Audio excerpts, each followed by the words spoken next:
तो foreign exchange के practical questions करने से पहले हम थोड़ा सा उसका बेस देख लेते हैं। बेस देखने से क्या होगा ना, आपका जो प्रैक्टिकल क्वेश्चन होगा उसको करने में आपको बहुत आसानी हो जाएगी। तो सबसे पहले हम देखते हैं फॉरेन एक्सचेंज रेट कोटेशन को। तो इंटरनेशनल मार्केट में किस तरीके से जो फॉरेन एक्सचेंज रेट है उसको कोट किया जाता है।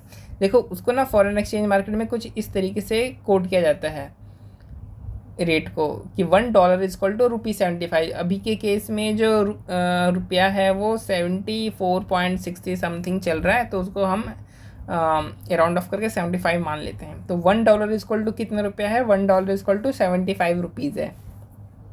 तो हमारा बेस करेंसी क्या हो गया, बेस करेंसी हमारा डॉलर हो गया, और हमारा प्राइस करेंसी क्या हो गया, प्राइस करेंसी हमारा रुपया हो गया। अब मैं आपको समझाता हूँ कैसे बेस करेंसी डॉलर कैसे है, प्राइस करेंसी रुपया कैसे है। अब देखो, जब आप मार्केट में जाते हो एक पेन खरीदने के लिए, अगर वो दुकानदार आपको बोले कि जी एक पेन की कीमत कितने रुपए है, एक पेन की कीमत 75 रुपये है, एक पेन की कीमत कितने रुपए है, एक पेन की कीमत 75 रुपये है, तो वो एक पेन की जो कीमत बता रहा है वो कौन सी करेंसी में बता रहा है, एक पेन की कीमत वो बता रहा है आपको रुपया में।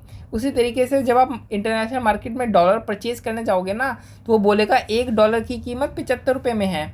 तो वो $1 की कीमत किस करेंसी में बता रहा है, वो $1 की कीमत रुपीज़ में बता रहा है। तो रुपीज़ क्या हो गई, प्राइस, यानी $1 की प्राइस वो बता रहा है रुपीज़ की फॉर्म में, तो वो प्राइस करेंसी क्या हो गई, रुपीज़। और बेस करेंसी क्या हुई हमारी, डॉलर। ठीक, ये हो गया आपका। अब अगर मैं इसी को फर्दर आगे बढ़ाऊँ, इसी एक्सचेंज रेट कोटेशन को लेकर के आगे बढ़ाऊँ, तो ये जो इस तरीके की जो एक्सचेंज रेट कोटेशन होती है ना, $1 इज इक्वल टू ₹75, इसे हम कहते हैं डायरेक्ट कोटेशन। क्या कहते हैं इसे हम कहते हैं डायरेक्ट कोटेशन। अब डायरेक्ट कोटेशन क्यों कहते हैं, क्यों, ये देखो $1 इज इक्वल टू ₹75, तो जो 1 यूनिट है, 1 यूनिट के साथ जो करेंसी है वो कौन सी है, आप ये देखो 1 यूनिट के साथ जो करेंसी है वो है स्ट्रॉन्ग करेंसी।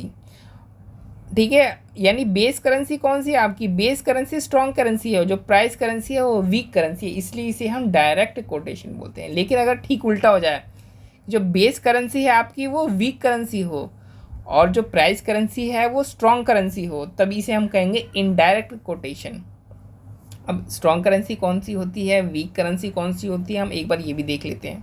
देखो ICAI ना मोस्टली जो अपने क्वेश्चंस है उसमें 4 करेंसी का बहुत ज़्यादा इस्तेमाल करता है, तो इन्हीं 4 करेंसी को मैं बताऊंगा कि सबसे स्ट्रॉन्ग कौन है, सबसे वीक कौन है। देखो जो सबसे स्ट्रॉन्ग है वो है स्टर्लिंग पाउंड हमारे, या फिर पाउंड स्टर्लिंग जिसे कहते हैं, क्या कहते हैं, पाउंड स्टर्लिंग, ये सबसे स्ट्रॉन्ग करेंसी है। उसके बाद बारी आती है डॉलर की, उसके बाद है इंडियन रुपी, देन आता है चाइनीज़ येन। ठीक, तो सबसे स्ट्रॉन्ग हुआ पाउंड स्टर्लिंग, उसके बाद हुआ डॉलर, उसके बाद हुआ रुपी, देन हुआ चाइनीज़ येन। इसमें कोई खुश होने वाली बात नहीं है कि अब इंडिया का जो रुपीज़ है वो चाइना से स्ट्रॉन्ग है। गवर्नमेंट ना इन्वॉल्व होती हैं करेंसी को डिवैल्यू करने में, ताकि उनकी जो एक्सपोर्ट्स है वो सस्ती हो। अब एक्सपोर्ट्स विदेश में उनकी सस्ती होगी तो उनका माल बिकेगा, तो इस काम में जो करेंसी डेवल्यूशन है इसमें इंडियन गवर्नमेंट भी शामिल है। ठीक है, सब ये जो जितनी भी डेवलपिंग कंट्रीज है ना, सब ये काम करते हैं ताकि उनके एक्सपोर्ट्स को बढ़ावा मिले। तो इसमें कोई खुश होने वाली बात नहीं है।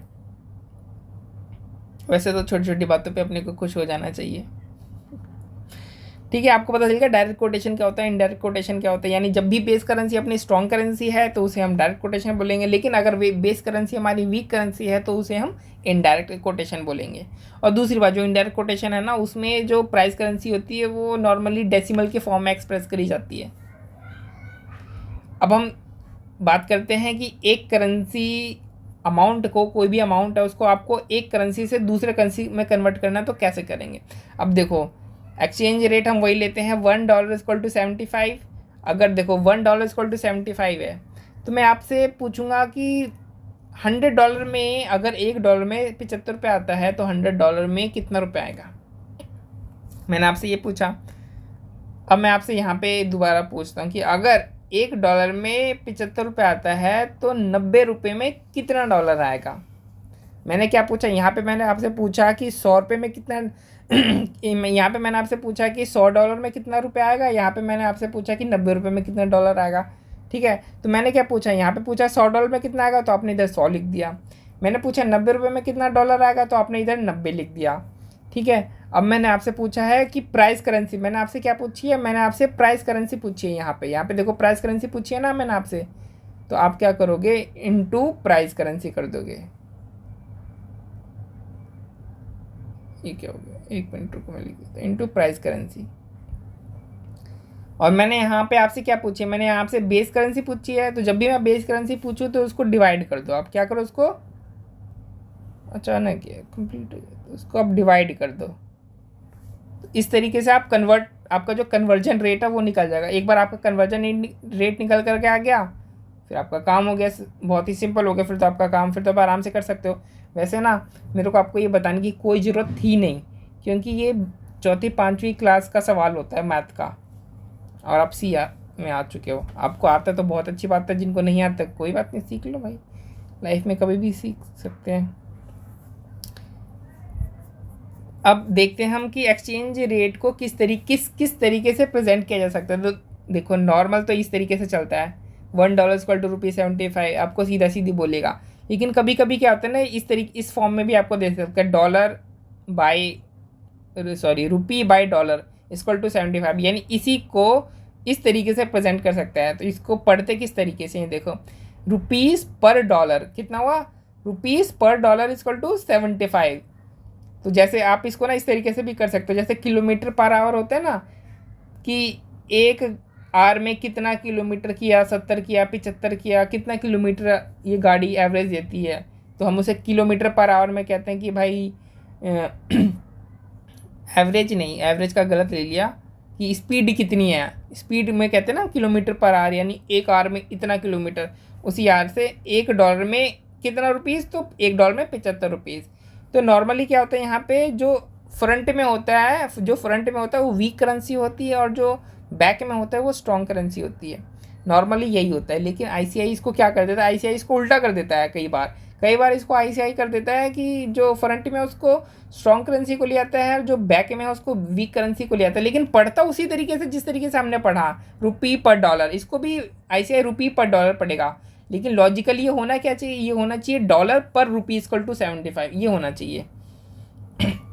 लेकिन ऐसे पढ़ेगा इसको ऐसा ही, यानी जब भी आपको इस तरीके से कोटेशन प्रेजेंटेशन दे रखी हो फॉरेन रेट की, और फ्रंट में आपका स्ट्रॉन्ग करेंसी हो, तो समझ जाओ आईसीआई ने लफड़ा किया, क्योंकि फ्रंट में हमेशा वीक करेंसी होनी चाहिए, जब तक कि वो आपका इनडायरेक्ट कोटेशन ना हो। वैसे तो डायरेक्ट कोटेशन होता है, और डायरेक्ट कोटेशन में फ्रंट में हमेशा वीक करेंसी होती है। हाँ, अब ये स्ट्रेंथ मैंने आपको ऑलरेडी समझा दिया है, आईसीआई जो लफड़ा करता है वो भी बता ही दिया मैंने आपको।